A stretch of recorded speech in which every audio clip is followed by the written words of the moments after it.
Well, time for the news. In our first story, the president, Nana Addo Dankwa Akufo-Addo, has justified his decision to lift the 3-week lockdown for Greater Accra, Greater Kumasi, and Kaswa, with over 1,000 positive cases recorded and test result of over 18,000 samples also known. A section of the populace were expecting an extension of the lockdown.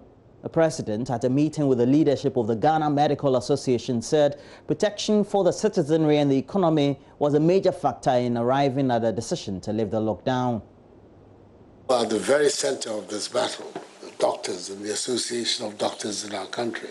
So you are at the very, very center of whatever has to be done to get the country going. I thought it was important for us to meet immediately after the decision we took last night to ease the restrictions on movements in our two greatest cities, Accra and Kumasi,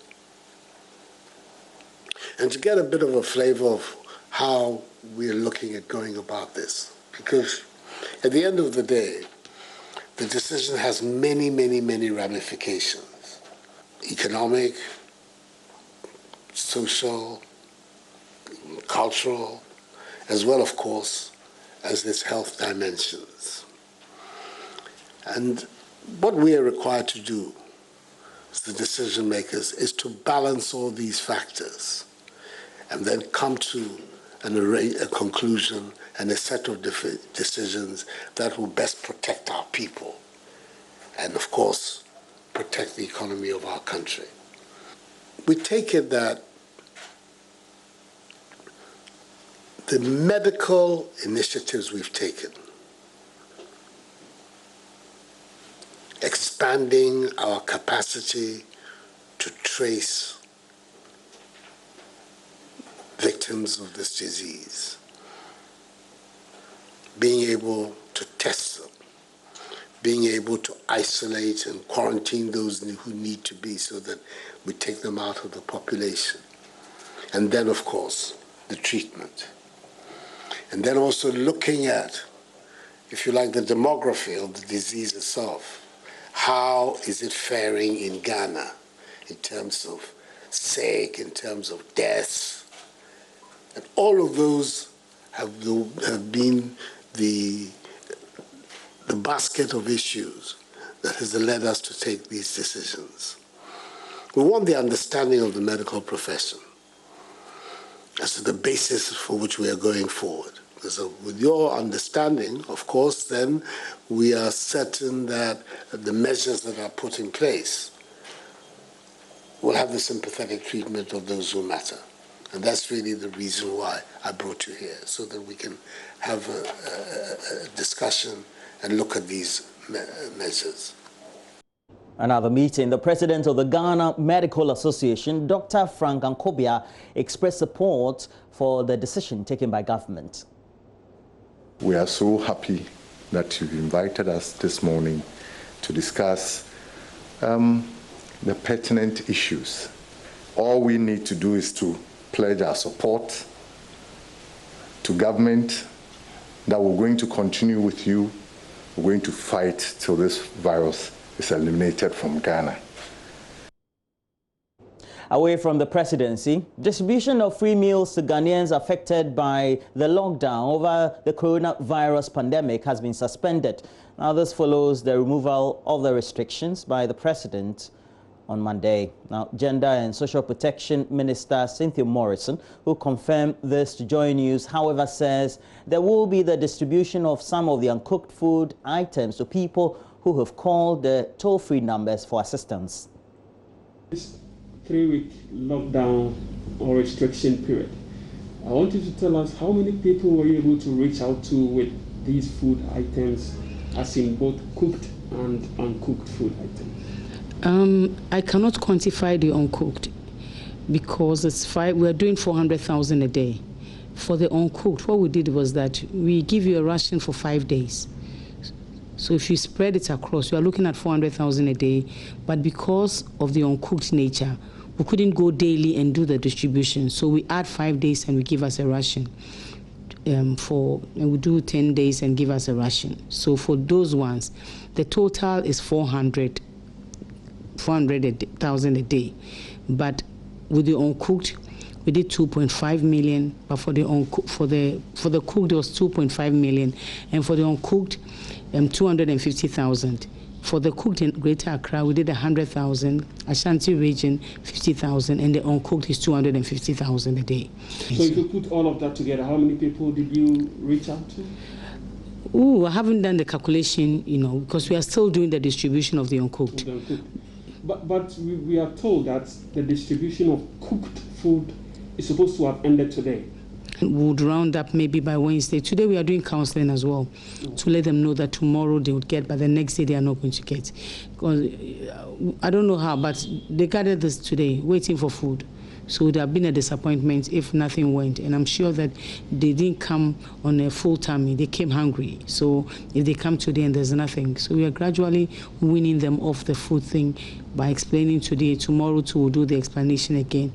And then we round up. So what happens with the distribution of uncooked food then? You see, they did, they numbered, they gave some cards and they did registration. NADMO, the uncooked food was given to the local government department, being the MMDCs. In Greater Accra is the MCs, together with NADMO from the district assemblies. So they were doing the distribution of the uncooked food. We did the cooked food, even though it's all in the same ministry. Decentralization, our social services people are at the district assembly. So we have social welfare at the district assembly. And so they supervise the uncooked food. They haven't brought me the finality yet because we didn't know that the president was going to end it yesterday. So we thought it was still ongoing. So they'll bring me the full data. And then for the cooked food, because we pay the caterers according to what they cook. So we have that data easily. Would you say, as we are getting ready to wrap up and suspend the distribution of the cooked food and even the uncooked ones, the people who were benefiting from your benevolence, would you say they are on a level, grounded footing to take charge of their daily bread? I don't see any country that they give food for free. Everybody works for food, you know that.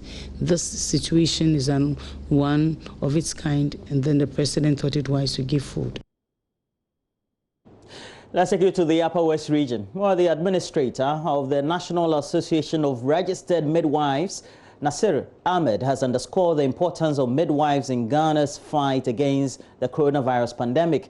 He says their role is critical and explains why their health should be the concern of the country. Mr. Ahmed made the statement when he donated, among other things, hand sanitizers, liquid detergent and face masks to the Upper West branch of the association. Rafiq Salam brings us more. The items donated by the National Association of Registered Midwives, NAMGHANA, included 200 pieces each of hand sanitizer, liquid detergent, Parazone, antiseptic, and 10 boxes of face masks. Administrator of NAMGHANA, Nasir Ahmed, in a brief remark before donating the items, stated that the donation will go a long way to protect their members from being infected with the coronavirus, adding that the safety of their members is their primary concern. We believe that our members are at risk, and we are doing this to help them prevent themselves in their facilities because they are at frontliners. The people, patients, they're seeing patients every day, so people are coming, so they are at risk. So we have to do something to help them protect themselves. We are doing this same, giving the same items to all the regions, including the teaching hospitals in Ghana. So we are now moving from here to Bolgatanga, then to Brongahaf. We've already done the southern sector, that is Greater Accra, Eastern, Ashanti, Central, Western, Volta, and we are now in the Upper West region. Upper West Regional Branch Chairperson of NAMGHANA, Haja Zuma Andani, was expressing joy for the donation, appealed to corporate organizations and individuals to follow the example of NAMGHANA by donating items that could be of help in the fight against the deadly disease. So with this hope, we'll put some outside for visitors to be washing their hands. Then inside we'll also use them to wash our hands. Then face masks to protect ourselves and our patients from this disease. Then We can also use the Parasol, the Dettol to disinfect our walls and other things. And I will also appeal to NGOs, the public, those who can help. They should try and help Ghana Health Service with items like face masks or PPEs to help the health workers to do more than what they are doing today. Haji Andani urged Ghanaians to strictly and religiously follow the safety protocols outlined by the World Health Organization to fight the COVID-19 pandemic. Reporting for Joy News, Rafiq Salam. Wow. And we have to end the news, but before we go, here's Joy News' longest-standing regional correspondent, loved by many across the world for his unique reporting skills and diction, Rafiq Salam. As you just watched, and that story has shown that to succeed, one's location means very little, so long as you work hard and remain dedicated to the cause. In this special report, Justice Baidu went to meet him at his base in the regional capital of the Upper West region, WA. And this is Rafiq's story. My name is Rafiq Salam. I was born some 44 years ago. My father's children, we are 27, and I'm the 24th born of my father. On a ride about town, Joy News' famed Rafiq Salam in the city he calls the best place on earth. If God was to create a place that is far better than what God himself should have that place. Rafiq's 15-year journey to Joy News is one of resilience. And since he got here, his hard work has kept him up there with the stars. I tried a couple of times to join a multimedia group somewhere around 2002, 2003. I got the opportunity to work with Joy FM reporting on an accident in 2006. Mark Adam Banner was the municipal chief executive, and then he got a second from then President John Agyekum Kufuor. The following day, I had another call from Matilda Asante. They wanted me to speak about life in WA, how WA was like when they sacked the municipal chief executive. I told her that I won't go. She said, why are you not going? I said, I am not working for Joy FM and you can't be pushing me around. And so Matilda says that it's like you're a man of little patience. Would you like to work with Joy FM? I said, of course. The Upper West region was created 37 years ago. From chasing breaking news through telling the rarely seen arts and culture of the people of Ghana's northwesternmost region, Rafiq has been on nearly every beat, and his work has produced results. Results that people in this region are witnesses to. When people come into the region, say they want to see Rafiq, how did you get that done? It is through your medium. There is no replacement for Rafiq Salam. He's one of those persons that come around and you know that when this person leaves, there's going to be a void. He's gone after the marginalized and has brought out their stories in a way that has attracted the attention of the world. Wherever you find yourself in any part of the country and you mention that you are from Wa, then the chorus will be there. Rafiq Salam, Wa. I didn't know that I was always saying Rafiq Salam, Wa. It was Hannah Odami who drew my attention. One day that I did a report and I didn't add the Wa. And then Hannah said, oh, you didn't add a signature tune. I said, what is that? He said, oh, you always say Rafiq Salam Wa, I want you to do it for me. And so one Hannah said, okay, let me do it. I said, no, I was too shy. So he said, oh, just do it for me. I like the Wa one. So when I say Rafiq Salam Wa, and then so after that, all the reports that I was doing, I started doing Rafiq Salam Wa, Rafiq Salam. I catch up with people, it became a craze. From the days of pushing his rickety bike around town, stringing for Joy FM, Rafiq today runs a team of audiovisual workers made up of 5 people, producing content for Joy News' 24-hour broadcast on radio, online, and on TV. This office is supposed to be a bureau. We need to have people in the bureau districts, and so that you have a chief bureau officer stationed in Wa, and all of them will report to him, and so that then for onward sending to Accra, so that offices in Wa, or like Wa should be a bureau, should be a center. And so that anything that happens in the region, we don't need to bring people from Accra to come and do it, so that by Wa standard, Wa itself could be able to transmit live. The Upper West's Rafik personifies multimedia itself. Tenacity, integrity, and hard work. His story, like that of this company, shows that it shouldn't matter where you are coming from or how small you start. You can always be up there where the best are.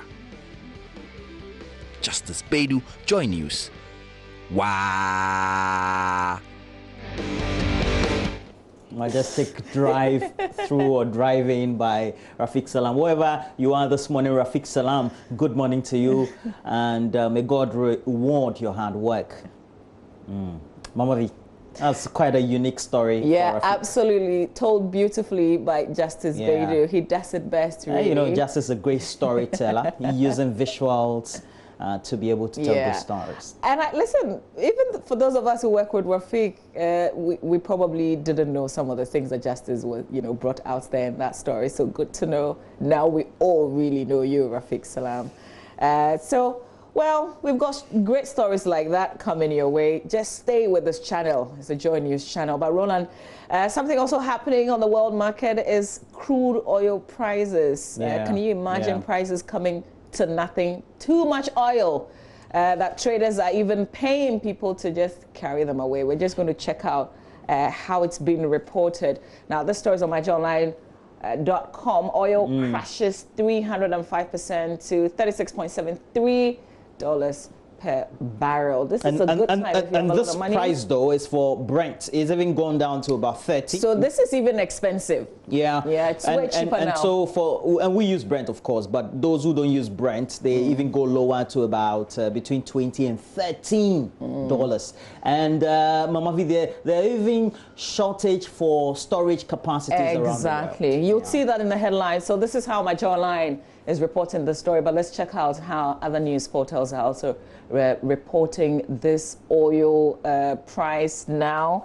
There's another headline I saw: too much oil, how a barrel came to be worth less than nothing, like zero. What's next for oil as prices go negative? If you have the capacity to store, it's a good time to do it, but there's no capacity. How much can you even store? So that's how it's been reported. Russia races to squeeze the U.S. out of the Asian natural gas market. Why today's 300% oil price crash isn't as bad as it seems. So different angles of that. Let's check out how the other headlines look like. Crude oil plunges below zero for first time in unprecedented wipeouts. We've got more? I think we've got one more. So rebound, oil prices rise after historic crash to below zero. We had the OPEC and the big guys in the game meeting and coming up with something. Looks like it didn't really help solve, but I guess maybe going forward there'll be a way out. So that's just a round of how oil is looking at. It's a big deal for the world actually, with the prices coming to almost zero. Yeah, and it's of course a demand and supply situation. People are not moving around, so they're not demanding. And already we had the price not good. As a result of that, OPEC said they were going to cut the supplies. But this is where we are. Coronavirus. Well, another factor which largely is not being reported is the fact that airlines are also grounded. They're also huge consumers of oil as well, using some specific ones. And so, when airlines are not moving, then oil prices, that's how you see it. When we come back, we've got local headlines to share with you. And then, of course, we'll do the international ones as well. So stay with us.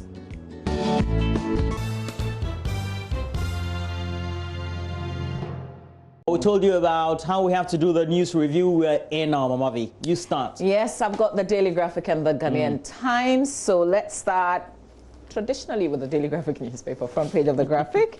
The banner headline: lifting of partial lockdown, nation's capacity informed decision. According to President Akufo-Addo, boy 2 drowns in abandoned well. Businesses open after lockdown. parties expressed mixed reactions over lifting of lockdown. That's what's on the front page of the paper. But you see in the center spread, AGRA, that's the Alliance for Green Revolution in Africa, rallies support for farmers. Also, TUC commends president for lifting lockdown. Wrong use of mask gives no protection. That's according to the Director of Health Promotion at the Ghana Health Service, Dr. Da Costa Abuaji.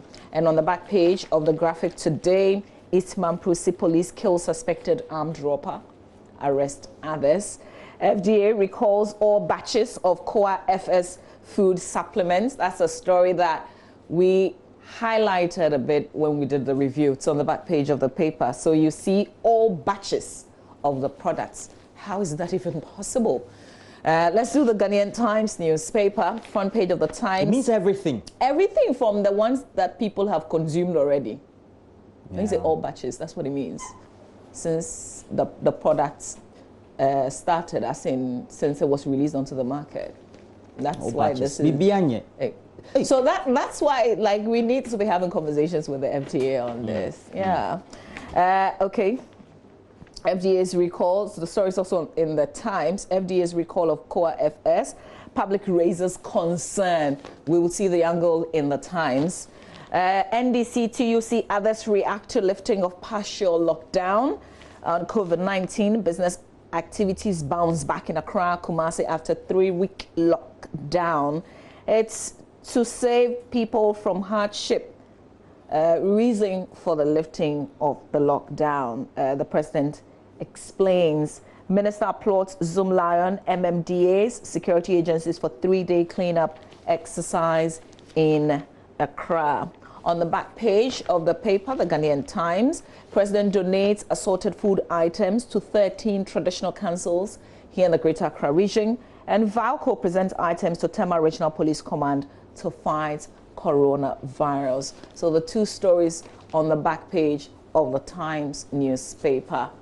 That's it. We'll come back and do a bit of details of some of the stories in the papers today. But Roland will do the New Crusading Guide. And that COA FS story is occupying the front page of the New Crusading Guide. It is not the main story, though. It says it's been captioned, FDA under fire over recall of COA FS. So it depends on which media house is taking a look at it. And, well, yesterday I was having an interaction on one of the platforms I belong to.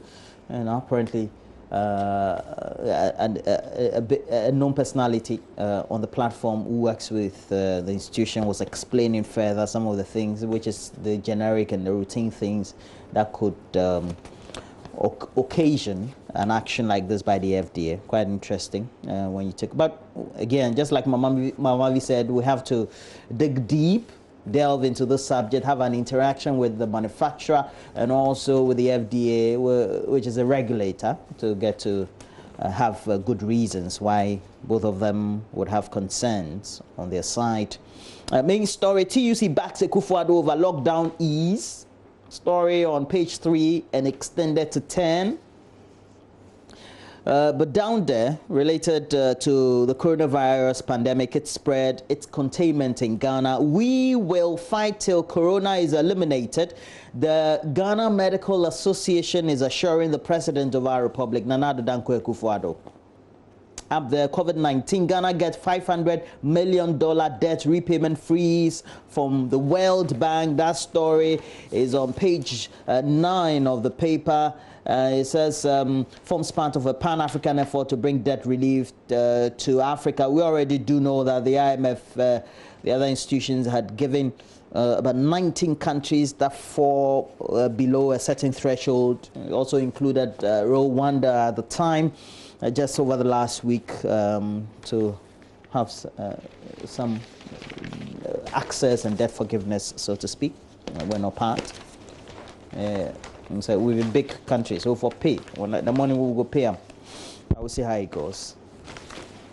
I think that'll do. The stories on the front page of the newspaper, the New Crusading Guide. Marvi. All right, let's do a bit of the reaction to the COA FC, because that's what the Ghanaian Times is reporting. But let's take a bit of that story on the back page of the Daily Graphic newspaper first on the Food and Drugs Authority recalling all batches of Koa FS food supplement manufactured by the Koa Herbal Center in Cape Coast and registered by the authority as a food supplement. The authority said the recall was as a result of laboratory analysis on samples picked from the market and manufacturing facility of Koa Herbal Center in Wasukrom near Cape Coast, which showed excessive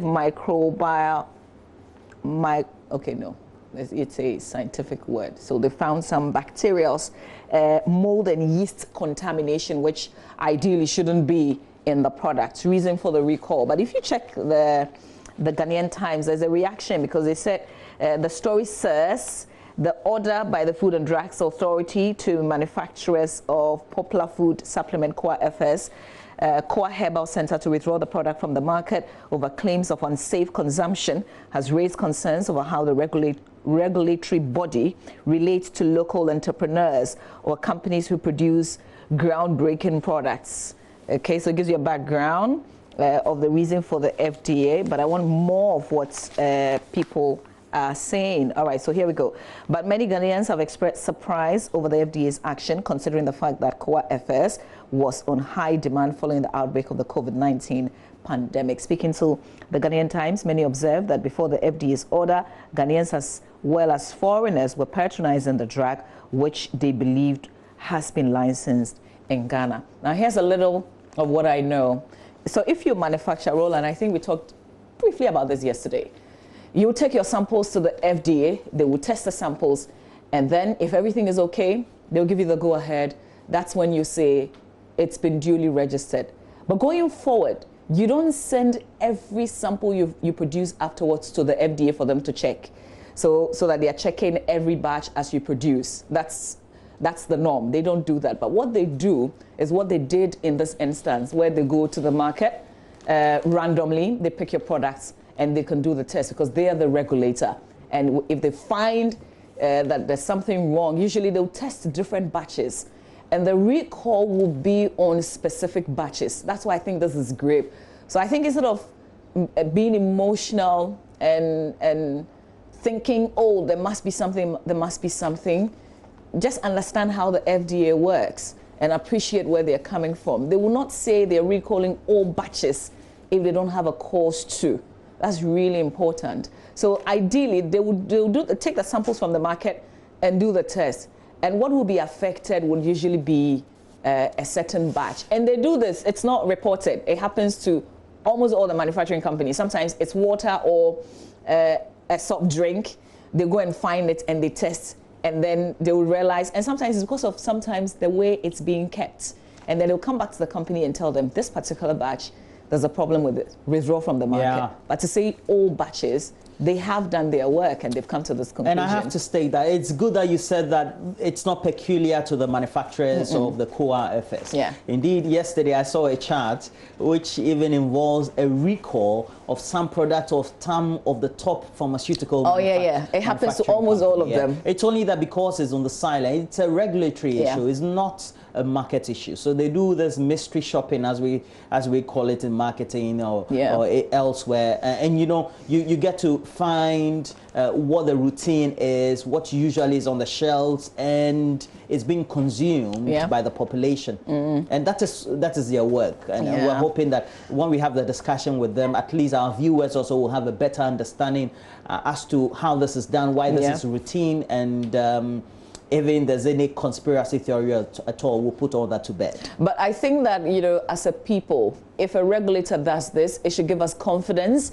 instead of bring different theories on board. It should give you a lot of confidence that the regulator is watching, and if they think somebody's not doing something right, they can recall. So it should boost our confidence in the FDA, I think. Yeah. All right, any other story? Otherwise, we do myjournline.com? No, we can straight away zoom in. All right, so let's check out what's making headlines on our page, myjournline.com. Here we go, Roland. Yeah, so we have decision to lift lockdown makes me nervous. Infectious disease specialist. It's making a lot of people nervous, actually, even in private conversations. you know, it's just that hunch that says that you see people around, they're not putting on the masks, they're talking, they are in groups, they're milling or mingling, and it just, based on those scenes that you see, doesn't make you comfortable. The scene you see doesn't give you comfort. But it's all, as the president said, now us and our behavior. If we want to survive, we have to be sensible. We have to add common sense to daily living to make sure that we survive. Yeah, because when there was a lockdown, we said, look, open up. Now we've opened up and we are raising issues. It is a behavioral issue, Mamavi. Yeah. Okay, so we have other stories also on the homepage. Just make sure you scroll through. You have global health expert predicts spike in Ghana's coronavirus cases. We have others also. Ignore fake memo on MPP parliamentary primaries. Okay, just saw one. Posted it to Derek Ekosam to check it out, whether it's true. And the WHO head is also warning of worse virus times, which is still ahead, and it's all because there are fears. Yeah. Yes. We'll play that to you. Japan is also offering sex workers financial aid amid I love that. Sex workers in Japan. Pandemic. That activity in Ghana is illegal. Before you start talking, let's do the BBC. Let's do the BBC before we go. I should visit Japan. But also prominently is the GMA backing the president's decision. Okay, so this is the BBC. Virus fears in Tanzania. Parliament as MP diagnosed. The highlights of the stories. Nigeria apologizes for mistakes at president's aid burial. You remember there's an actress, very popular actress, who did a party right after they also issued their directives with a lockdown and no gathering more than the 25. That actress was punished for holding a party. And then right after, people were doing the comparison, because after the chief of staff died, they did the funeral, they did not respect any social distance rule, nothing. So now Nigeria is apologizing for that. They call it a mistake, but there's nobody going to be punished for that. It's there. All right, so that's one of the big stories. So you can see pictures of the funeral, and this is right in the midst of the pandemic, and this is COVID-19. The same virus that killed the person they were burying. No respect for any of the rules. All right, but also one of the stories making headlines is the Brazilian president. The Brazilian president who really doesn't believe in any virus, who suddenly joins a protest that wants the army to take over and take charge of coronavirus. No lockdowns, nothing. So that's the group, and it's also generating a lot of controversy. A whole president joining about 600 persons who are protesting and asking for the military to take over. But I like coronavirus. I like Bolsonaro. I know you will, whatever. Another story is Facebook. So Facebook is putting a limit. Okay, Facebook is trying to limit the kind of posts that people is actually banning posts and groups promoting anti-lockdown protests that don't comply. So it's not just the protests, but those that don't comply with government health directives, as organizers of those events seek to recruit new members on social media. Also one of the stories that making particularly the Republican in America very unhappy. And I thought we will end with this. The Champions League. The conversation is back, Roland, on the Champions League going forward, how to finish the rest of the games. Well, how about matches played every 3 days? So, you know. Won't be bad. And talking about the Champions League, we also know that there have been a number of English clubs, apart from Watford, which did that the last 24 hours, to, again, cut. Away from Thomas Partey, former Hearts of Oak striker Cosmos Dauda insists the blame game at the club would only undermine their progress. Now, last week, former player Charles Taylor criticized the management and the board for what he describes as poor management of the club. Dauda, who is keen on making a return to the side, tells Joy Sports that's not the way to go. He has his opinion and whatever reasons for saying that. I cannot come into that. I don't want to bring myself into that. All I'm saying is that we can all support each other, bring on ideas to bring solutions and restore back the glory days to the club, or put the club back where they used to be. It's not the time to point fingers at who is this and who is not this. So respect to my big brother Charles Taylor, and I pray that all goes well. Like when I said they're heading towards the right direction, is because in terms of branding, which has been a big challenge to the club, I believe the brand for this past 1 year now has been solid. I was really impressed. I must say I am really impressed with the branding.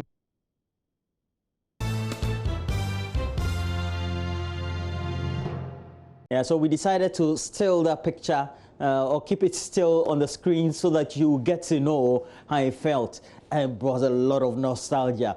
Well, Charlie, as someone said, this very incident will haunt him for the rest of his life. Look, I was crying that day. I mean, literally in tears, thinking, how could we have missed that? But, you know, I don't play football, right? That was a good time. The 2010 World Cup was good. You all remember that feeling, that Africanness, when we're all one people. I wish it was this time, so that when we tell people wear face masks, use sanitizers, and keep socially distancing yourself between or among each other, you'll get to know what is real. And that is why we want to do the next conversation. We'll be speaking to Dr. Adelaide Appiah, and Dr. Letitia Adelaide Appiah is Executive Director of the National Population Council, but more so we'll add microbiologists, also integral in the testing of cases, etc., works with the University of Cape Coast. And Dr. Samuel Esiembedu will be joining us. We'll have a comprehensive education among ourselves about now that the lockdown has been lifted, what we need to do to make sure that we keep related issues or guidelines within ourselves and in check so that we're safe. But let's update you, the latest figures worldwide, and we'll take you through what that Center for Science and Engineering has for the Johns Hopkins University. And it's the main portal that you can get all the latest update as far as this is related. And we have total number of cases, 2.4 million we have now. 2.4 million cases, and it's still the United States of America inching close to that 800,000 mark, and Spain follows with 200,000, Italy 181,000, France 156,000, Germany 147,000, United Kingdom with 125,000, Turkey 90,000, and China still just remaining, you know, since February, just been crawling. They're not moving. They're like tortoise now. And it shows how massively they've been able to put the disease in check at 83,000, same as Iran. And I tell you, this is how the world map of incidental cases looks like. So you have sitting in the middle Africa for our perspective. We always do it this way so that you get to know. And then the United States is now the epicenter of the disease in the world. We have Europe with the red dotted circles, big as it is, just beneath. The North American continent is Latin and South America. You have South America there. And then you have far away, you have Asia. It used to be China, topmost, India, and all those countries also in there, but it's all in Europe at the moment. And then North America is at its peak. If we zoom in closely, you get to know that the world case of 170,000 deaths is for good reason, because it's the United States of America where you can find the bulk of the cases now in terms of the deaths that have been recorded. They have 42,000 deaths. So far, it's New York City in New York State that's leading with some 14,600 deaths. And you find that Mayor of New York, Cuomo, would always be giving live updates there. The United States of America, you take western section, it's widely covered in red. you have Dallas, Houston, you have Florida, you have Georgia, you have Atlanta, Nashville, Charlotte, you have Indianapolis, you have Milwaukee, Chicago, Detroit, Cleveland, Buffalo, and St. Louis. But you come closer to Norfolk, Richmond, Washington, Philadelphia, and New York, up to Boston. I tell you, all covered in red. Now, they have the cumulative cases, total recoveries being 72,000, but we have to go to active cases currently, active cases, and they have the numbers, United States of America, the active cases, all there as you can find in those numbers. Very much so, just within the 600,000 mark. And so far, a good thing that the United States has been able to do is to do mass testing. And they do it on the minute or the go. And that's what we have also been able to do. And that's what we have to give credence to the various science people who are leading this as experts, those who do the talking, the engineering also in the laboratories. We have to, because in the United States, in New York alone, they've tested over 630,000 people. Okay, you go to California, 290,000 people have been tested. In Florida, 270,000 people have been tested. In Texas, they have 190,000 people tested. In New Jersey, 178,000 people have been tested. And in Massachusetts, they have 169,000. And it follows to Pennsylvania, Illinois, Louisiana, Washington, and the rest of the states in there. Now, it is because they need to know what the actuals are. Those who keep spreading need to be checked, and so when you're tested, then you get to know whether you have to self-isolate, quarantined, and for purposes of treatment, then you get the right sort of treatment. This is all science, or something that you and I could easily understand. That is why when the experts tell us that we have to use the nose masks, the face masks, etc., we should be. But now let's return to the active cases we have. Let's go to the cumulative confirmed cases so far, and then let's go to the world map. Now you come closer to Europe, and this is the European map, and it's all there, all red.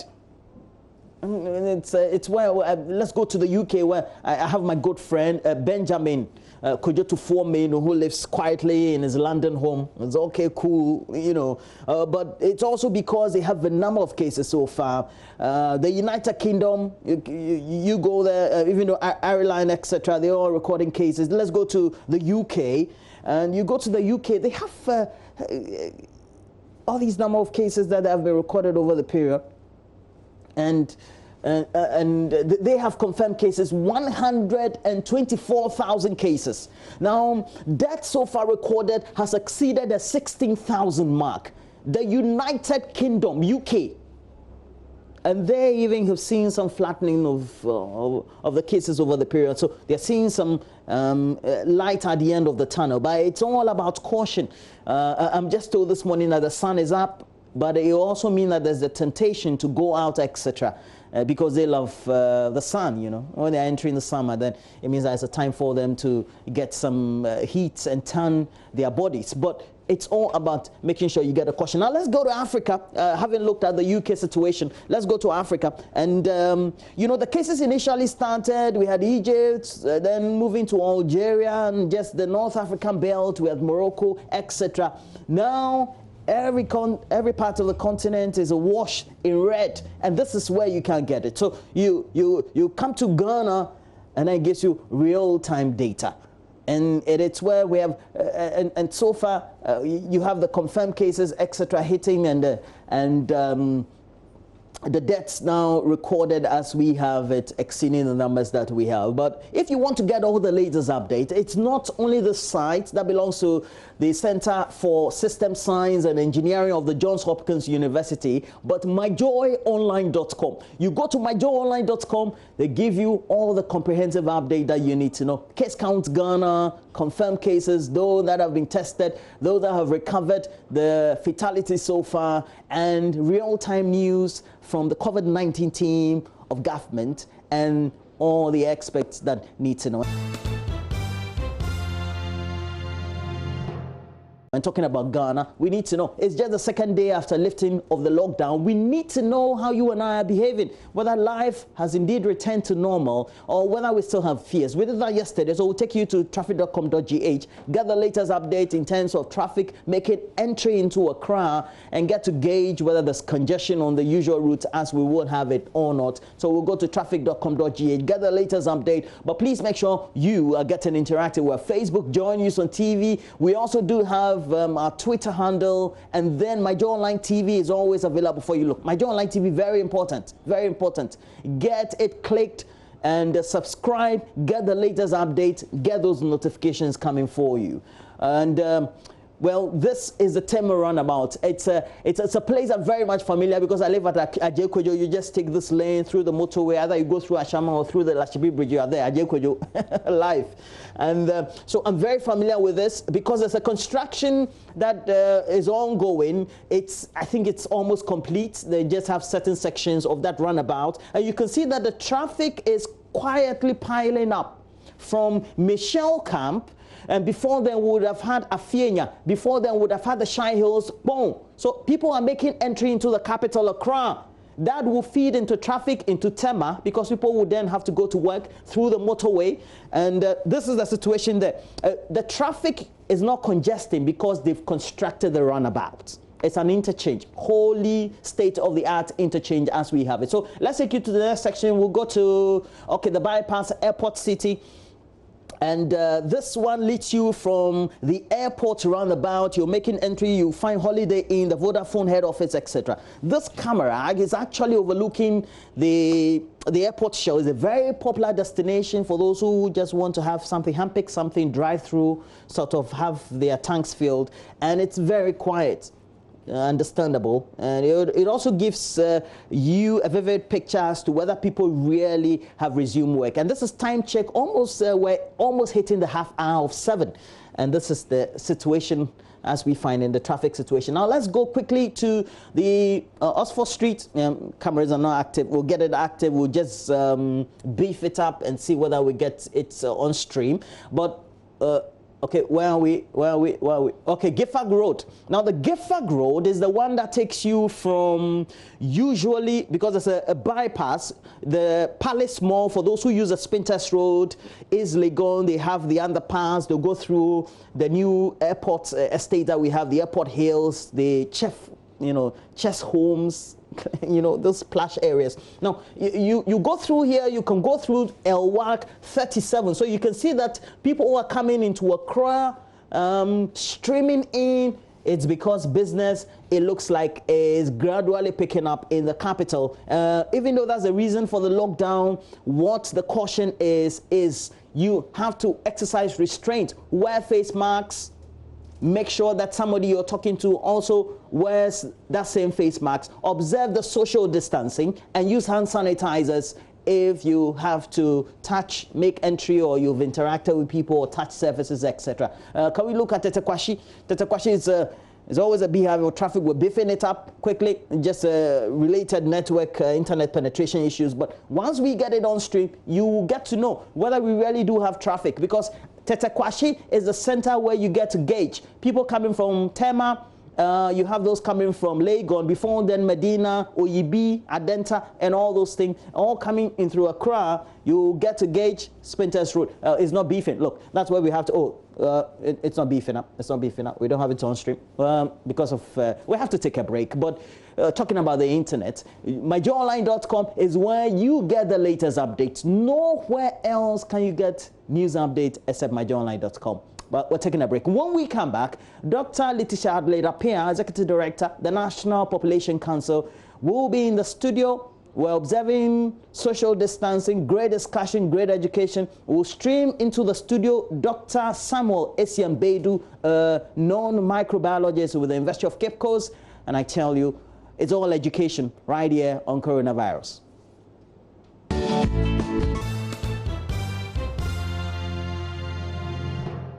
It's with that caution that we straight away start that conversation. And the conversation is about the lifting of the lockdown and the actions of the citizenry, but more so what needs to be done in terms of how it has to be anchored on the type of enforcement and the sort of education that we need. But integral to all this is the role of the population. And you know, it is integral to everything that we have to do, because, well, as I read on Facebook the other day, we are on our own. And if you don't take the precaution as what you think should be important, you leave yourself ajar and very much to infection. And that's why we decided to bring into the studio population health expert. She heads the National Population Council. Dr. Letitia Adelaide-Appiah is here once again. Good morning to you. How are you? Good morning, and thanks for having me. Great, great. As we begin the discussion, we'll be joined by Dr. Essien Baidu. He is a microbiologist, and he's also with the University of Cape Coast, who will seek his expertise on related matters of health, what the response team is doing, and what the best practices are, and what also we should be doing as citizenry. But first, Dr. Appiah, let me ask you. We talk about population distancing, the things that we need to do, etc. Now that we have lifted the veil of any protection as we got it in the lockdown, because officialdom through the personnel were monitoring, etc. What ideally should be what we need to be doing beyond what the precautions are? Well, thank you so much for the opportunity. Yes, the president, as you rightly said, lifted the lockdown because he really needed to make a decision, either succumbing to the COVID or probably dying out of hunger. You know, and public health and economics, for me, it's two sides of a coin. They are one and the same things. At times, we tend to think that the economy is different from public health and public health is different from the economy. But it's for the same individual who needs to be healthy to be able to work. So with this lockdown out now, because people also need to work to make an income so that you can boost your immune system. And so it is important that we really appreciate our responsibilities as citizens. What I would still reiterate is that there's no vaccine. That is why this disease is so unique. Our children have vaccines all the time. The polio, for instance, is 3 viruses in one. That's the polio vaccine. But then it's a weakened virus. And so we take it and then we develop immunity. We do not have immunity. We cannot also stay and die out of hunger, you saw what was happening on the streets. The young men were on the streets and all that, and so we had challenges. So it is important that we really appreciate the responsibilities that we all bear in this COVID fight, I may say, because it's really a fight for our common survival. In public health, it is also important the position in which you were before a disaster strikes. We had a population where hand-to-mouth, as we say, and if disaster strikes in a hand-to-mouth population, it is disastrous. So we have to, after this, consciously make an effort to make sure that our hand-to-mouth people are not that many through social interventions and other policies. Now, the critical thing for me is sticking to the protocols, the social distancing, the hand washing, using masks, hygiene etiquette. That is, for me, the treatment. Like if you have malaria and they give you the ACTs, if you want to cure yourself of the malaria, then you have to administer the ACTs.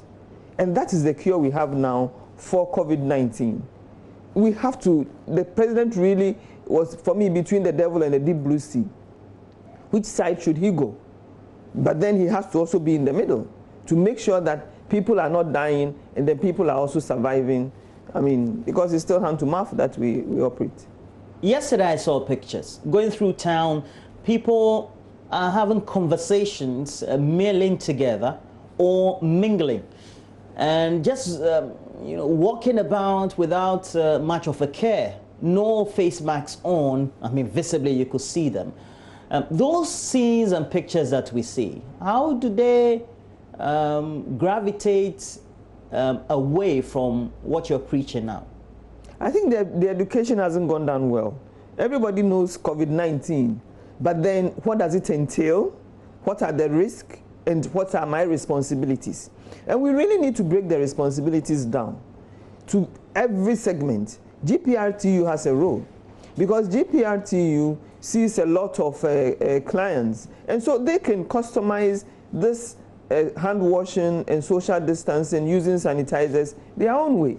If you go to the village where they're using the water pumps, the boreholes to fetch water, that is where people congregate. So they have to customize somebody to clean the handles, or everybody cleans after the person. We have to customize it. If you go to the shops, for instance, they have to come out with, if you look at CNN and all those places, they have marked points that you stand here and then you after. So we have to own it. If you look at the saloons, the barbering shops, they have to own it and customize it so that they protect themselves and protect their customers. But for the information, the generic has to go, and then the customization has to go. And we need to also engage our traditional rulers. Everybody has to be involved because this is a battle and everybody is on the battlefield. We all have our specific roles. The president is doing so well. The PPEs, now we have local production of PPEs. Our doctors are in readiness for just in case very sick people get to the facilities. And we also have to make sure that we play a role in the communities. The people are dying outside not because the doctors are not good, but when you overwhelm your system. Every system that's overwhelmed breaks down. So when you overwhelm your system, then you get the mortalities going up. So it is important that we play our roles in the communities, not to overwhelm our system. Well, good one. For those who live in, good estates, East Legon, Kwadaso, some of those places, it's cool. Or you live in third rate, for example, in Cape Coast, you're cool. But look, if you live in the ghettos, it becomes difficult. How do you tell somebody that you have to, create a certain buffer, you stick things on the ground, your barbering shop, and do all that in a ghetto where everybody is overwhelmed because of the population density? Well, in a war situation, you don't have the norm and you have to think outside the box. So this is what the disease, the virus needs to continue to attack us. This is what we have to do to break the transmission. So what do? Because we live in ghettos, we just succumb and the virus takes over us? Is that the option? I don't think that's the option. But we need to find innovative ways of staying alive. It is important that we find innovative ways of staying alive. And then afterwards, we have to come to the talk about, is that how we want to live? Is that how do we want to continue to live in ghettos? Abroad, they had always lived, they also lived in ghettos, but then they've moved on. Do we want to continue to live in ghettos? Because viruses, this is not the last time they will come. Another will come. And do we want it to find us the way it's found us this time too? We have to make the decision and do the trade-offs. Because between public health and economy, there are always trade-offs. There are always trade-offs. You can choose to have 3 healthy children who will be resilient and will stand COVID because you would have a home where there's water and they are highly educated and they would understand. Or you can also have 10 live in a kiosk and then also, so those are the choices that we need to make after this pandemic. Out there were extrapolations that were made, even in WHO, raising related concerns about how we could have by June 300,000 cases overwhelming countries in Africa. Is it that we are insulated because of the actions we've taken, or because we just have a manageable situation and so we don't fall within those pressings? Well, the disease is new. It started from outside. So I think Africa had and it came very late to Africa because we don't do a lot of travels. It's imported. And so we had the hindsight of studying how the virus operates. We really had an advantage. And in Ghana, for instance, we have gone ahead. We've done the surveillance. We've done the contact tracing. We've done the active really case searches in the communities. So we have done something good. And then also, I think that probably God is talking to us that we should change and looking kindly on us, because the virus is not as virulent as it is outside. And I think that we in Africa have had so many viral vaccines that somehow one or two of them is making this disease a bit mild on us. And that is why we have very few mortalities. And for the mortalities, you see, all those who went on ventilators died, unfortunately. Which means that the best ventilator we have is our nurses, because they also act, they are ventilators. So we have to protect it, keep the social distancing, so we do not get ourselves into the facilities and be on ventilator, because the probability that you may not come out is very high. The 9 people went on ventilators and none has come out.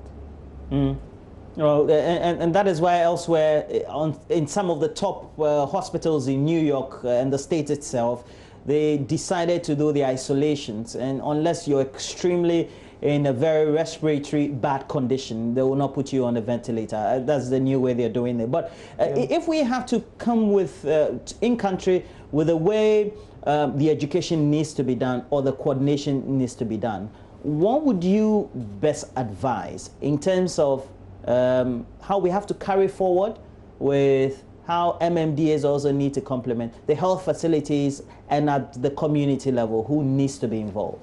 Well, the last press briefing, we had the Ministry of Information, Chieftaincy Ministry, local government, which means that it's actually a whole team, and that is how it's supposed to be. And then it will trickle down. It's already trickling down. I haven't seen chiefs in my community, so I'm wondering. Well, the chieftaincy minister was there at the press briefing. Yeah, and true. So yes, and so it will go down that way, because you cannot do anything in the communities without the chiefs. And when the chief speaks, everybody listens, especially in the rural areas. The chiefs will also help with the chiefs, and then the community will help in identifying isolation centers. You know, the treatment for this COVID is very simple. We test, and then if you identify as positive, we isolate. The main battle is with your immunity. So we isolate for you to get over the virus, and then you can move into the community. So isolation is important. That is why we need to get everybody on board, so we can come out with isolation centers, and then people will not resist that we don't want any isolation center in my community because it's very infectious. The issue is 25% of the time the people are asymptomatic, and so you would not even know who has the disease or who hasn't got the disease. So we're coming together, and I know the Ministry of Information, the Ghana Health Service, local government, a chieftaincy ministry are all coming together, and then the religious authorities coming together to make sure that the information goes down. Information has to go down. It cannot be oversaturated. We need to talk about it all the time and make sure that everybody is abreast. If you look at the demographics of the populations that we're talking about, and you look at the high end, well, if I choose to use that term in the first place, and I'm thinking that segment of the population will be those who have access to the information, are highly educated, and so will do what is appropriate and right. But we have a certain segment of our population who would need that sort of information more. Semi-literate, illiterate population within those endemic areas that we're talking about. How do we reach them beyond just these traditional means that you have enumerated? Oh, we have also the footballers. You know, we have role models. And so you have to look at the role models and make sure that you have a role model targeting whichever group. We have, in fact, COVID is telling us the most important things in life. It's really taking us back to basics. And so we still have the Gong people. We still have NCCE. That's everywhere in the communities. We have the local languages. I haven't seen NCCE and all these people you talk about in my community. And my community is fairly ghetto, so I'm wondering. Well, NCCE.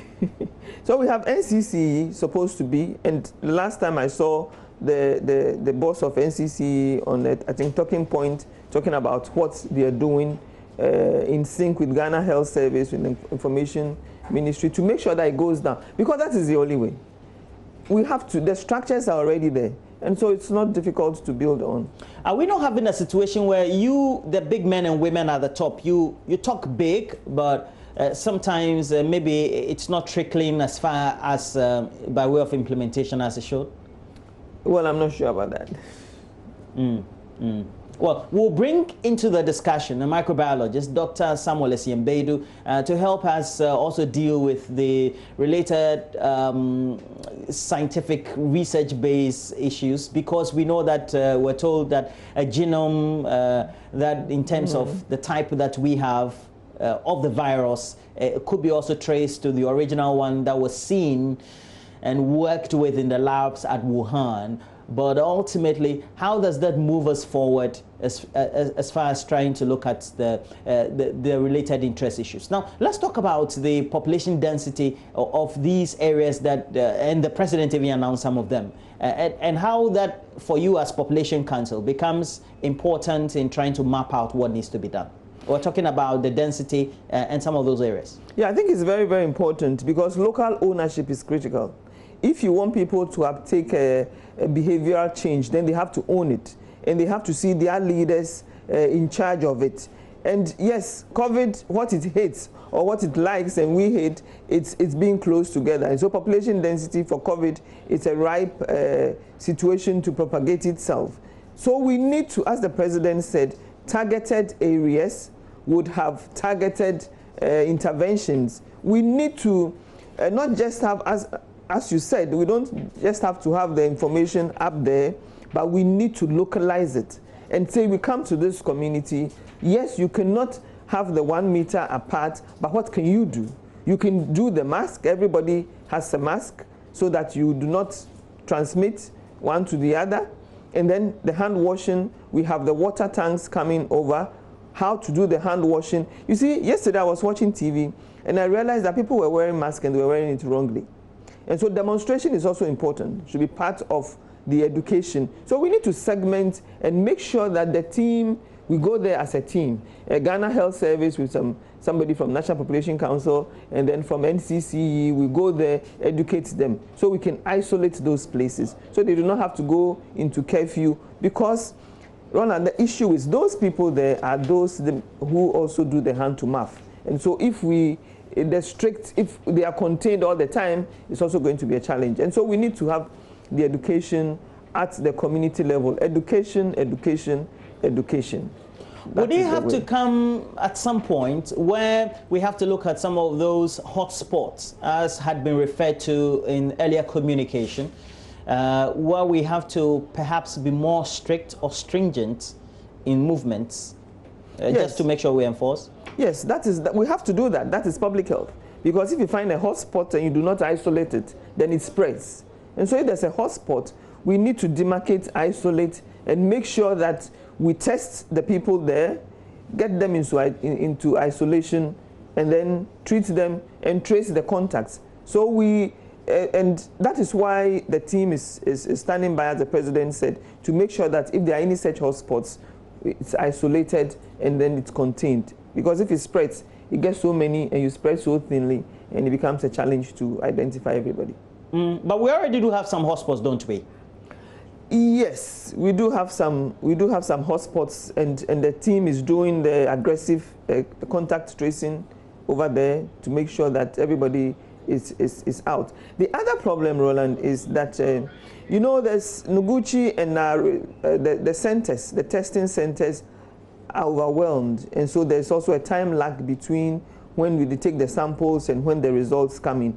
That is why social distancing and going by all those protocols are critical, because you would even know whether you tested positive some days after, when you would have infected or have come in contact with so many other people. So it is important that we all pretend as if we have the virus, because if you test and we realize that it's positive, you're still going to go into isolation anyway. And so let's pretend that we all have the virus and keep ourselves in some sort of self-isolation and not come out if you don't have to. Yes, the president says we can come out, but you don't have to come out if you don't have to. Yeah, yeah. Okay, so we do have Dr. Samuel Esiembedu, microbiologist with the University of Cape Coast, but also integral related issues of testing. And we have to straight away talk about what we're seeing under the microscope. Good morning to you, Dr. Esiembedu. What we're seeing under the microscopes, it gives you, the scientists, the confidence to say that this is under control so far? Good morning, Roland, and good morning to all your viewers. I think so far, so good. From everything that has happened so far, it's been wonderful. There's a lot of work that has been done by Noguchi, KCCR in making sure that we understand the dynamics of what we're doing in terms of the testing and all of that. And I'm sure you're also aware of the breakthrough research from WAPIP, where we've been able to sequence genomes of the virus that we have in our country. So far, so good. Now, how important is it? The president mentioned that in his speech, and you could see that immediately he said that his lips or his face just lighted up a bit. How important is that? It is very important because if we understand the dynamics of the virus that we're dealing with as a country, it also helps in further research to unravel and facilitate therapeutic interventions as to what we should be looking out for in terms of vaccines or treatment regimens and guidelines as a country. So this is very, very important and a very good news to all of us. But the reality is that when it comes to the crunch, those who walk the streets, those in those difficult situations, and Dr. Letitia Appiah here had been talking about those who live hand to mouth. And we all do know that people need to survive. Now, while we see at the research side good news, we also do know that that has to translate in their livelihoods. At what point in time do we need to make sure that they need to do what is right? So that what you see there in the scientific field or in the laboratories, really, you're hoping that will give you comfort based on what you see on the ground.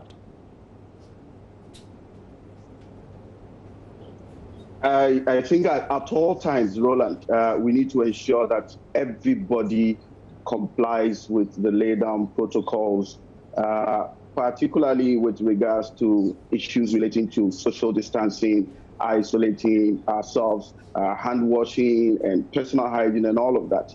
Now, there are two key things here. We have what we call the transmission frequency and the transmission efficiency. Now, for the transmission frequency, that is the cycle at which an infected person infects the next person.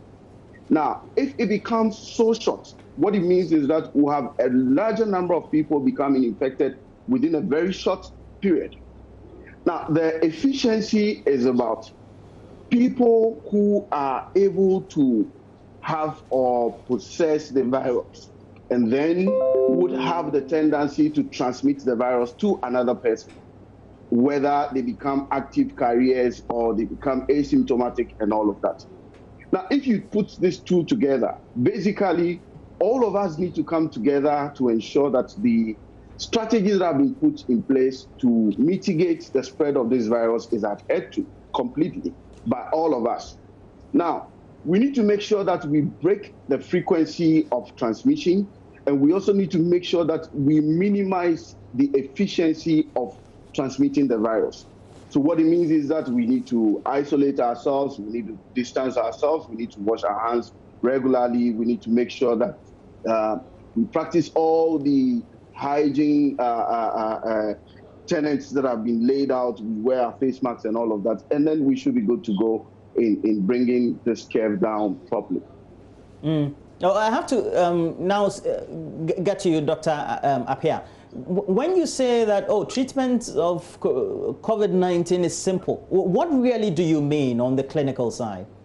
Yes, what I'm trying to say is that now the preventing, as Dr. Isianbedu said, is just adhering to the protocols. So that is, we know that. We know what to do to break the transmission. Adhering to the protocols of social distancing, hand washing, wearing your mask, and then, isolating yourself and keeping away from each other, non-essential contacts. That is what we have now.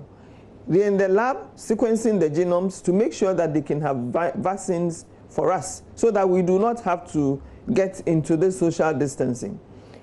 We're not doing that for either viruses because they are vaccines.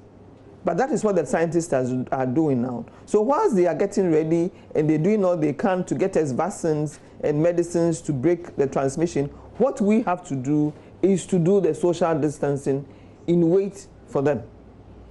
It is important that we appreciate it, that they are doing this on our behalf, and what we can do to make them fulfilled is to adhere to the social distancing norms and all the protocols, so that when the vaccines are there, we would still be alive for them for us to have the shots, and then we can move on with our lives.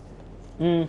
Essien-Badu, what you scientists are doing, how does that translate to the pharmaceutical sector locally? So I think for now, locally, what we do know is that we have been able to sequence the genome of the virus that we are dealing with, and from the work that has been done at WAPIP, the similarity between what we have here and what started from Wuhan and elsewhere, it's that high. What will happen basically is that we now have to study the other dynamics of the virus in terms of the formulations that the pharmaceutical industries will come up with as to what we actually need as an active ingredient in whatever formulations we have to target the virus and then knock it off once and for all. And I think that that is the biggest breakthrough we've had as Africans and then as Ghanaians. And I know that you trained in China, so perhaps you know the socio-cultural norms of the Chinese better. But you see that since the middle of February, they've had their cases very much stagnant, if not the beginning of March, so to speak. I think that's more appropriate. And rather, we've seen cases spiraled into big numbers that have become a concern to all over. In America, elsewhere in Europe. But just about 2-3 days ago, we just had some extrapolations made, even the WHO also in support this morning, that we could have some cases, about 300,000 affecting Africa, etc. If you read or observe all these that are happening, what keeps us and makes us different in Africa and in Ghana? And I asked that same question also to Dr. Appiah, so I want your views on this subject, Dr. Essien-Badu. Okay, thank you, Roland. I think that when the infection started in China, there were two key things.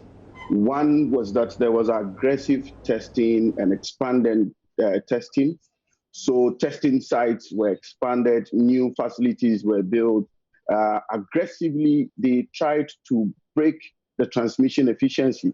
So the frequency at which people became infected slowed down with time. And I think that the whole world, particularly in Africa and Ghana, we've learned a lot of lessons from what happened in Wuhan, Italy, USA, and the likes. And that is what has translated into the measures that we have put in place to mitigate the spread of this virus. And Dr. Appiah, you say that our population is also critical to this. We don't have too many of them clustered, do we? Dr. Appiah, I'm talking to you. Yeah, you don't have too many of them clustered. Well, yes, yeah, population density is critical in the COVID, because it's through droplets, and now we're talking about aerosols, and through coughing and sneezing, and so the closer you are to each other, the easier it is to transmit. And if you look at the other countries, for instance, if you look at Sweden, look at the other places where in Sweden there's no lockdown. If you look at their population density, it's really sparsely populated. And so they're doing some kind of social distancing even in their calmness. And so that really also is important in transmitting the virus. Okay, Dr. Badu, as we now try to wrap up this discussion, the decision taken by the president, of course we can fight it. All over, coronavirus is always an economic and a political issue, so that's on one hand. But going forward, are we likely to see a situation where if we have hotspots increasing, cases being recorded in particular areas, then we need to go in for the jugular, perhaps shut areas down in between, not nationally, etc., or just communities, and so then we can do the isolation? Okay, I think that epidemiologically and demographically, these factors need to be monitored carefully. I think the approach so far has been, what do we need to do to break transmission? What do we need to do to limit the number of people that have become infected? And this approach is very, very important in that lifting the lockdown partially does not mean that all those other factors or approaches that have been laid down earlier on would be taken off the table. Now, what we need to do is basically to adhere to the approaches that have been put in place. So the first one is to break transmission, and we make sure that we adhere to all the hand washing practices, wearing of the mask, washing our hands and all of that, disinfecting and all that. And then number two, we need to also encourage people to honestly report signs and symptoms so they can get tested and managed appropriately. Now, the situation where we are likely to have people stigmatizing others who may have had the infection is likely to prevent people to honestly report. And in that case, what will happen basically is that these people will get threaded into the communities and continue to spread the infection. So the second approach would be for us to make sure that we encourage people, educate people to honestly report signs and symptoms so that they can be managed appropriately.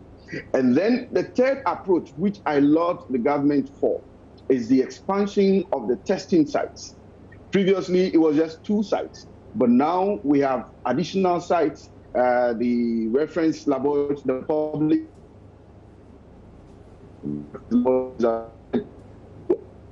and also turn our time off the testing procedure so that such people can be identified early and then managed appropriately. And again, I want to add that we need to also enhance our surveillance systems, where we have a team in place that is monitoring the contacts that have been traced, whether primary or secondary contacts, and all of that. That is very important in making sure that we mitigate this pandemic entirely. Well, Dr. Appiah, now we've come to where we are. Everybody is thinking life has returned to normal. I mean, realistically, you manage related issues at the National Population Council. Is our life back to normal? No, Roland, not at all. Our life is not back to normal. We were on lockdown so that we can break the transmission, so that we can do the self-isolation. The main thing is to break transmission, and also those who have the virus isolated and treatment. So we are not still in normal times yet. We just been left up a little, so we will not starve. We will not starve of hunger whilst trying to deal with the virus. And so, as the doc said, it is important that we work with stigma. We really have to work on stigma and make sure that those who have the symptoms are out and then for isolation. Yes, now the treatment sites will be all over in the regions, and so should isolation sites be. Because if you identify the cases and they are in the communities and they are in compound houses, they need to be isolated and treated before they come back into the general community, and they need to be comfortable in isolation. So the treatment, the isolation sites, and stigma should be something that we should try and really get out of our system. Because we have a lot of the surveillance people standing by to make sure that they identify the cases, active surveillance, and then the normal surveillance when they come to the facilities. So the surveillance, isolation, and stigma should really be dealt with. Then in no time, we can get rid of this and make sure that the scientists also take their time to get us the vaccines that do not only work, but also safe for the population.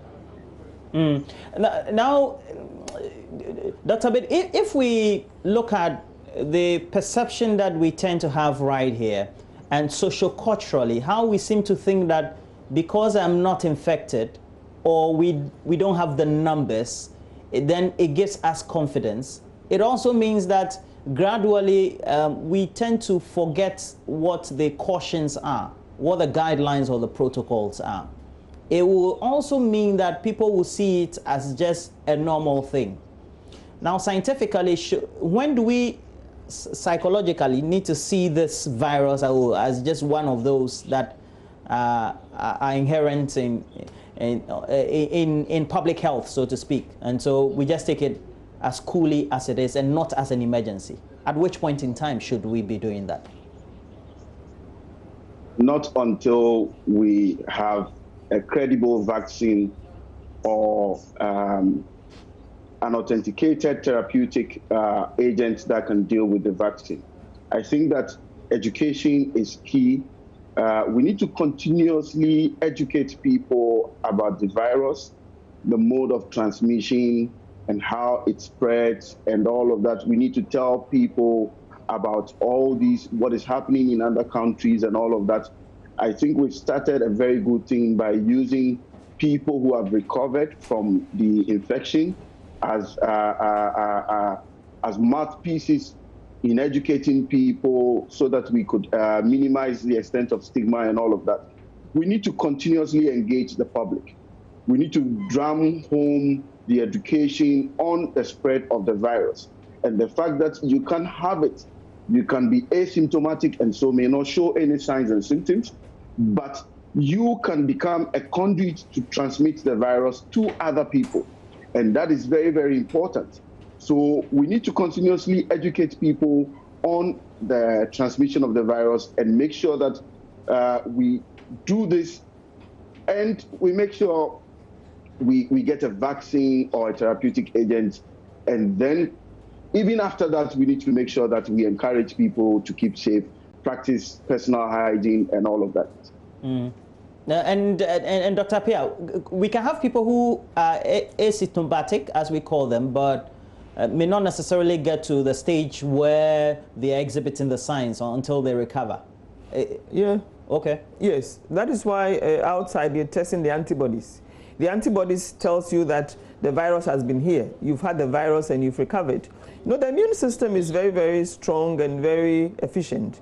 And so a lot of the cases, you may not even know that you have the virus, but then you can be a conduit to give to somebody else. So you can, if you do not take care of yourself very well, you can go ahead and infect your grandma, your uncles who have some comorbidities. That is why we all have to protect ourselves. And for me, the hand washing and this hygiene etiquette does not only prevent COVID, it prevents so many other cholera can be taken care of, and so many other infections that would really help our NHIS. So it is important that we stick to those protocols, and hand washing with soap and running water should be a common thing. It should be something that, in fact, we should have been doing that years back. So it's a habit that we should cultivate. Coughing in somebody's face, it shouldn't be just for COVID, but it should be something that we should, it should be a habit. It should imbibe in us, and we should start from the schools. So now with COVID, it should be in our curriculum in kindergarten. Hand washing, don't look in somebody's face. So we grow with it. So in case there's a COVID some other time, it will not, the impact will not be so felt so greatly. Mm.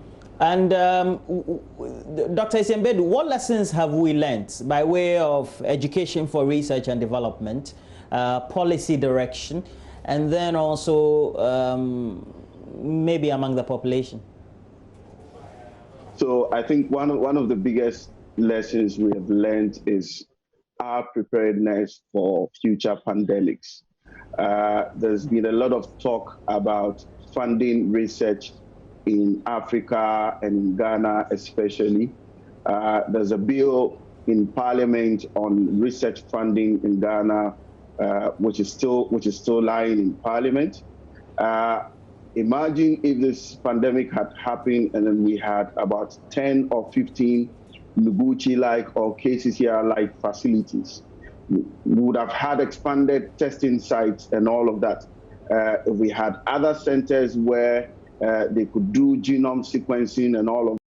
And also working closely in research, especially in these times, and has been very much involved in all this, and he also works with the University of Cape Coast, teaches there as well. So anytime that we want all this, we can always go to him. Thank you for having you, Dr. Samuel Esiambedu. And also we've had Dr. Letitia Adelaide-Appiah, Executive Director, Executive Boss, National Population Council, always telling us that, look, we need to make sure we keep the protocols within the distance, and it means that husband and wife will cry. If you're in the hall, you sit at one end. No. It doesn't mean so, right? Well, thank you very much, Dr. Letitia. And look, we were happy that you've also been able to educate us. She is Executive Director of the National Population Council. We have to take a break, but please make sure you keep this conversation going on based on what you've learned. And these learning outcomes should better educate us and put into practice. Get interactive. Facebook, Joy News on TV. We have a Twitter handle at Joy News on TV. And when we mention them, make sure you follow us. So Facebook, follow us. Follow us also on Twitter, and then subscribe to us on My Joy Online TV on YouTube. Now, click notification buttons so that when we upload videos, we post things for you, you can get those notifications and access them, okay? All right, we're taking a break. When we have the next segment, we'll tell you all you need to know right here, Great Education on the show.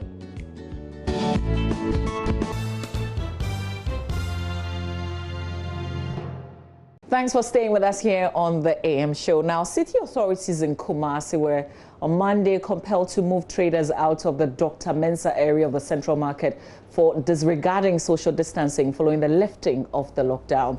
Some recalcitrant traders who put up some resistance had their wares destroyed after security personnel were called in. Nanaya Ojima monitored and came through with this report. City guards break down empty wooden boxes of an adamant trader.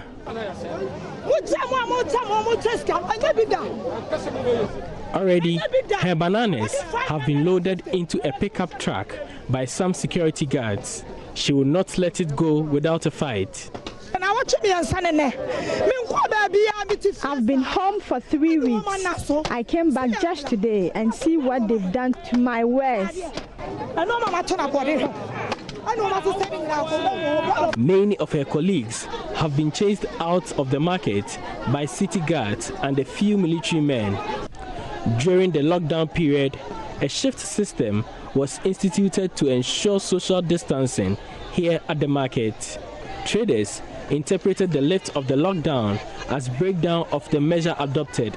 I came to buy some foodstuffs but couldn't enter the market after seeing the crowd. They had taken over the center of the market. Social distancing was being disregarded, hence the action the security took. A few of us restricted ourselves to our stores, but our colleagues who are not supposed to be here came to cause the overcrowding you saw. Traders who belong to the shift team, who have legal mandate to operate here, will not let go easily. Member of KMA Security Committee, Justice Anoche, reveals the assembly will meet and re-strategize for the market. Previous, it was a few who were being issued, who received the cards. Now the lockdown is over. We are going to sit down and meet the leaders again. The VIP bus terminal at Asafo, leaders wheeled canes to keep away even drivers and staff because it was not yet their turn to have their buses loaded. It's a measure of ensuring social distancing among staff. They've all been forced to purchase face masks for protection.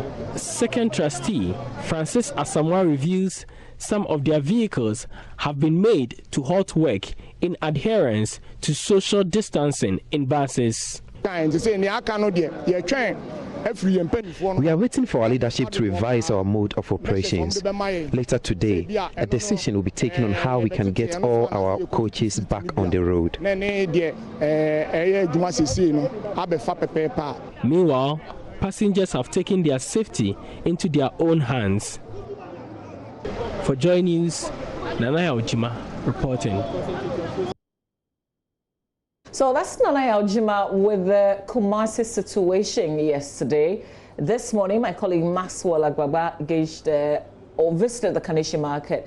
We'll bring to you what he's found. Afterwards, we're going to engage local government experts on the situation. We know the Medina market, remember, during the period of the lockdown, because they were not observing social distancing directives, that market was closed. Opened. What is happening to it now that there are no longer restrictions? We'll bring you that situation as well. Here's Maxwell Agbagba's report from the Kaneshie market. Back to the Kaneshie market. That wasn't the case yesterday, just some hours after the restriction on movement was lifted. Now, coming here to this market, the usual feature that you find here at Kaneshie market, the traffic on that particular stretch is back, with a lot of people going about their normal duties. Now, before we got to the Kaneshie market, we were at the Malam market, where market women were observing, social distancing. Many of them have spread out such that some of them have left their tents and their sheds, and they are doing business outside the market, because we are told that if all of them would want to be at the main market, then it means that there will be complete disregard for social distancing protocol. But because they do not want that to happen, I'm told that authorities have allowed them, some of them, to sell on the sides of the street.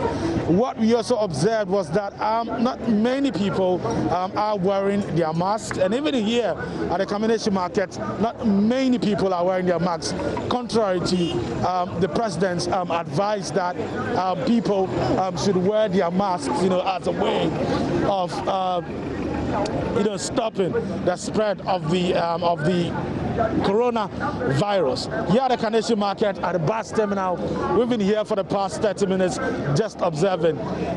This is not backed by any signs or any data, but by just what I've seen here.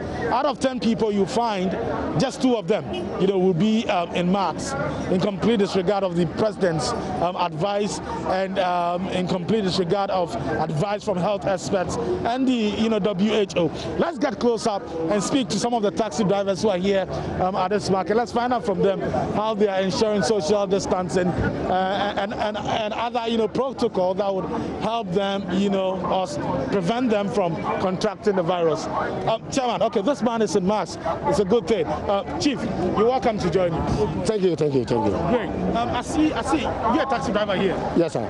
You're in your mask. Yeah, but there are other people who are not in masks. What have you been telling your colleagues who are not wearing them? This man was selling it this morning. The man who was taking the ticket. Yeah. He came and sold it this morning, so I bought it for him. But the others, some of them have it. Okay. But only when they are moving, that time that they wear it. Okay. See, but when you are on field like this, it's not, some of them doesn't wear it. But me, once I'm ready to move, I have to wear it. So how do you say that you're ensuring social distancing here?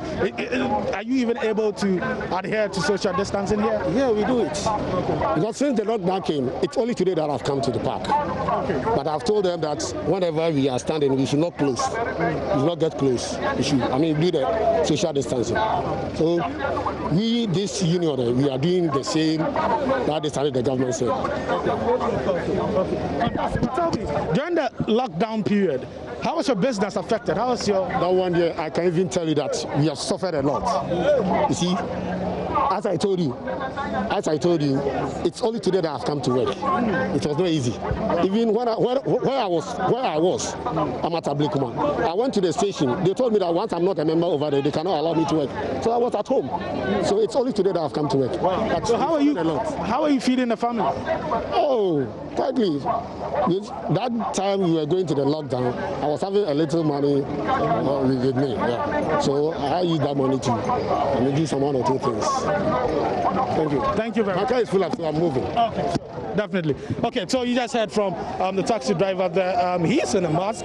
One of the few people we have seen here, wearing the mask here in this market at the Kaneshie terminal. I told you about what we are observing here at this bus stop. Quite a number of people who you see joining the taxis. Some of them are in mask, which is good. I see a man who is in mask himself. Okay, he wouldn't want to speak to us. Let's try and see if we can speak to the drivers. Okay, now the drivers are getting their mask. Chief, what's your name? Yeah, what's your My name is Daniel Ayi. Okay. How are you ensuring social distancing here? Oh, I think everything is cool here. We are managing here. Nothing happened. How has this affected your business, the coronavirus pandemic? How has it affected you? Oh, I don't think anything has affected me, so... You mean nothing has changed? Nothing has changed. Nothing has changed. Okay, great. And good to see you in a mask. Yeah, so, yeah. Now we're beginning to see quite a number of people wearing their masks here at this time now. Let's get closer to the market women who also do business here. Social distancing, very important. Let's see if we would see some of them observing that here in this market. Let's get closer to them right now.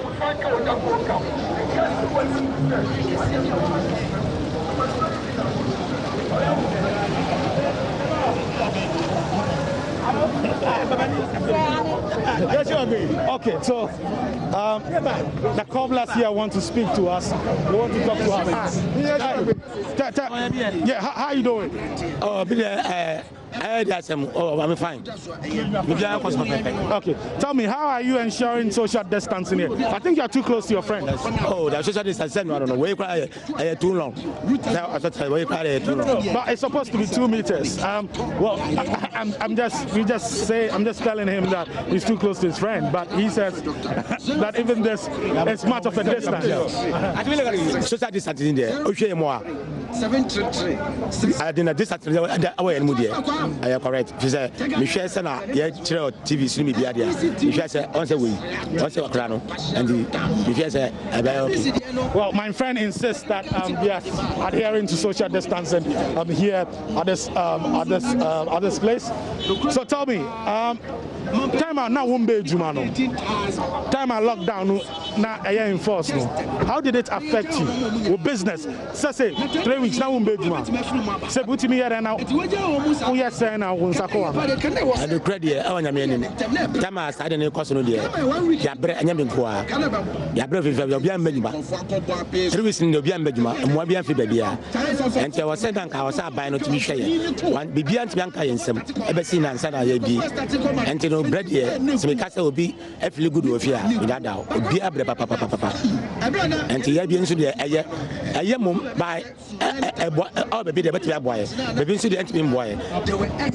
Well, he says it was really difficult. It was really difficult for him and then his family, but it's good that they are back at this point. Nipa Bebre Kase, you drew 1,000 cases into Anka and say Abino or my rounds. And I said, I'll lift the lockdown. Maybe so said, or lift it and a year and I say, Osha. Okay, that's where I say, no credit money media. Some of the BA lockdown. And yet, this say, I know, no cremo. I don't know 44 and 54. And I say, quite a quantum until I lockdown. Say, and until I lockdown, the next abandon or a quantum about this best study. They say I call 1,044 there, and I said 1,043. Now I was saying to be trim. Say, other regions didn't bet me, I lockdown or abandoned actually fear about what. Well, essentially what he's saying is that, well, it's not good that government lifted the lockdown because when we were at 54 and the cases were increasing, that was when the imposition of the restriction of movement came into force. So one would have thought that once we get into 1,000 cases, that would have continued. So he thinks that the lockdown that was lifted is not good. But a common so diamond for boys here come diamo almost say hunger virus coronavirus and say a common diamond for by Yama Benny and Mobby by bet me a boy or more common diomo of you say on my tracing kids now send on my I tracing questions Ina a wolf now I'm off about me young more Yarino Womo almost a common epidemic by your boy by and Uncle Jumani and one of you baby by Wakoji escaping and say, as can it also. Well, so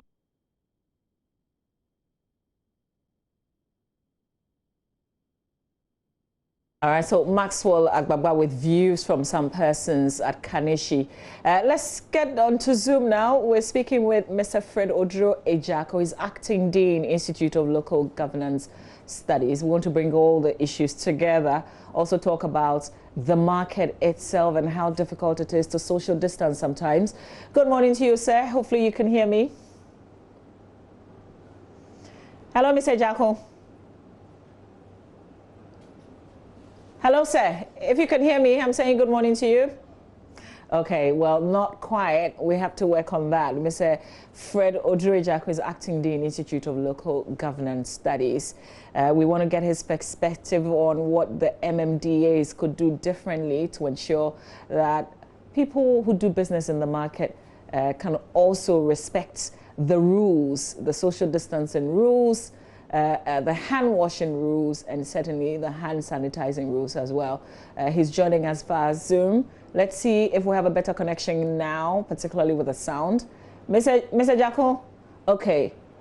Well, not yet. We'll take a quick breather. We'll be back. Hopefully, we can make a great connection and have the conversation.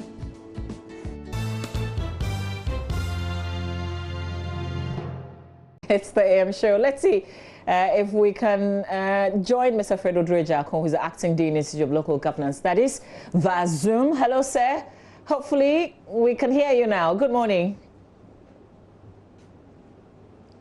Hello, good morning to you, sir. Good morning. Okay, great.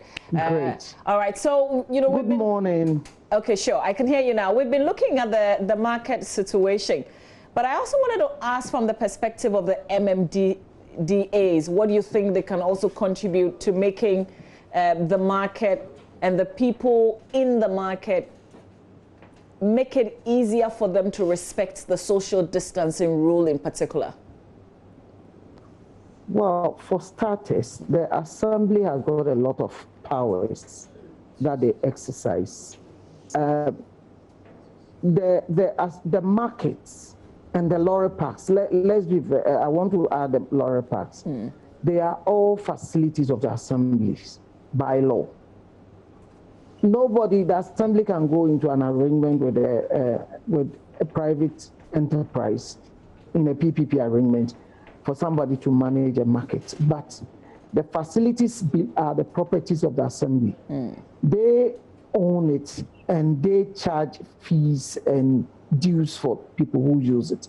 So the assemblies have a duty to also ensure that in times of emergencies, the assemblies also have a duty to ensure that the right things are done. Because the assemblies must prepare their emergency plans to ensure people obey their bylaws during times such as this. So if any marketplace or a lorry park is not obeying the rules, the assembly has even the power to shut down the place. It has the power to license the people who operate there. For instance, if you take the lorry parks, the assemblies gave licenses to various institutions. They could be PRTU, they could be whatever transport association. They must license them to operate in those markets. They own the markets. So that it is a key duty of the assembly, times such as these, to ensure that people obey. Okay, we seem to be losing you there, Mr. Ejiako. We seem to be losing the sound on you. Hello, Mr. Ejiako. Okay, unfortunately, and sadly, we have to end the conversation here. It looks like we can't move this forward. One of the other critical things I wanted to put to him, the assemblies are really powerful, but in these times, should they be exhibiting their power, or it should be a two-way thing? Should the market, the people in the market, also be coming up with ways they think this can work, or it should just come from the top to the bottom and say, if you don't adhere to this, I'm either destroying your wares, or I'm taking your wares away from you, or I am shutting the market completely. Is there a way that we can make this a lot easier? Can we communicate?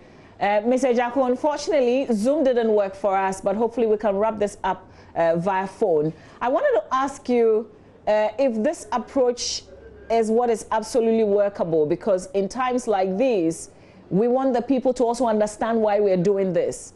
So isn't it better if we're talking to them so that these market operators themselves can also come up with ways that they can social distance, instead of the assembly strictly saying, do this, otherwise I'm seizing your wares or I'm shutting the markets?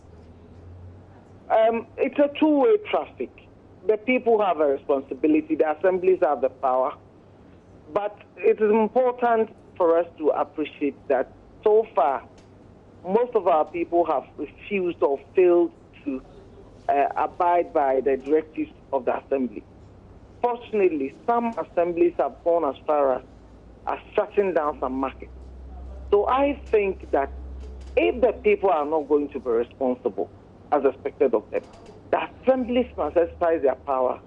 Their power is to shut down the markets or shut down the lorry park, as we have witnessed in certain places.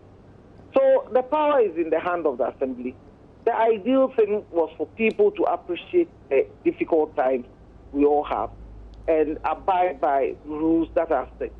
But if they are going to refuse to do that, then the assemblies must whip people in line. And if this is done, I think I've heard reports in Kumasi, the assemblies having shut down a number of marketplaces. So if they can go ahead and do that, at least we can avoid what we are all trying to get But isn't it also a certain lack of understanding? Because if these people knew that the orders, everything that we're doing is for the individual's own good collectively as well, then they will do the right thing. The fact that they are not adhering, doesn't it also mean perhaps that they don't even understand why we're doing this? Well, to a large extent, I would accept that public education will be helpful. But I think virtually everybody should know about what is happening, especially if you take Accra and Kumasi, which has just come out of a lockdown.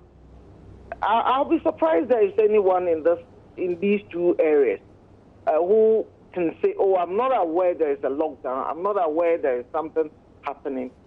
And if people, I mean, if you look at the key people involved, if you take the market, we know that the market women have been adequately informed about what is happening. But part of the challenge is coming from what some of the market women themselves are doing. Of course, we know some people. I have a personal attestation that I saw a gentleman touching things in a supermarket. And I confronted him and said, look, you're touching these things, you are not picking them. What was the essence of that? Indeed, people are deliberately refusing to do what is expected of them. And I also accept that some of them are ignorant, but then that cannot be enough excuse. But if people are going to fail to do what is right, as we needed the military and the police to insist on drivers not taking more than is required within the period, we need the market, the assemblies to also crack the whip and ensure that people obey the rules, or they should shut down some of the markets and the lorry parks. We'll come back to you again, sir, but for now, we thank you for your time. Thank you for this conversation. Mr. Fred Oduor-Agyeah, who is Acting Dean, Institute of Local Governance Studies. We'll bring you show business, but this is certainly a story that we will keep telling and bring you all the angles. Stay with us.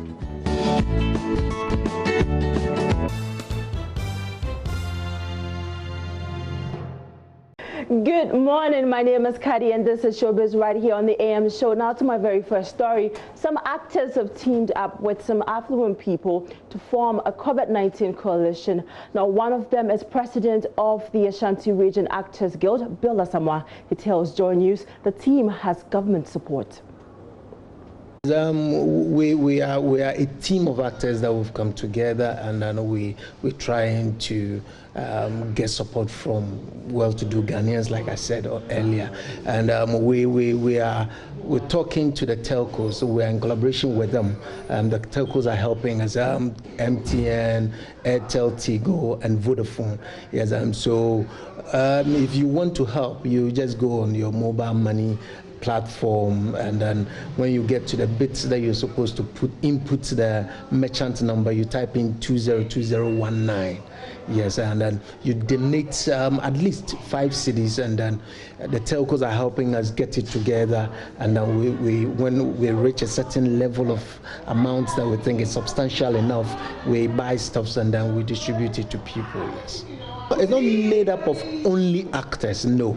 It is made up of well-to-do Ghanaians. We've got lawyers, we've got a lot of people that have come on board. But we, as in the celebrities, are those that are fronting it. Myself, Ajite Annan, James Gardner, we have Juliet Asante of the National Film Authority. DKB is also on board. We've got Vivian J. Lawrence, we've got Emilia Brobe. We've got quite a number of them coming together. At least we have about 25 well-known celebrities that are on board. Some are musicians, some are journalists. I've got one journalist that is from the United States of America. He's popularly known as CNN. He's also on board. He's also trying to garner support from the Ghanaians in the diaspora. So it's quite a number of us that are doing it. But the mainstream, we have about 25 people that are fronting it. And one thing I should mention is that we have the backing of the government as well. Now, Sarkodie has joined calls for the opening of Ghana's borders to allow some Ghanaians out there to come home as coronavirus continues to batter countries around the world. His call follows a similar one by Papi Kojo to the president. The rapper, who is stuck in the United States, posted this plea on Twitter. Mr. President Nana Addo Dankwa Akufo-Addo, you've done so well with how you're handling this pandemic. We appreciate your effort. But please, can we open our borders at least a day or two in between time for citizens stuck outside to get back, please?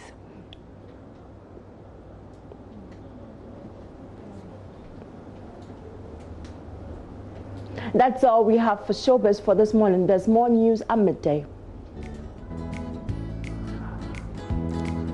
Well, that's it for now. Thank you for joining us. It's been great fun from 6 o'clock up to now. Make sure you join us same time tomorrow, 6 to 9. But please make sure that you keep the conversation going on your platforms and visit all relevant social media platforms for us. Look, we have regular program right here on the channel. Bye-bye.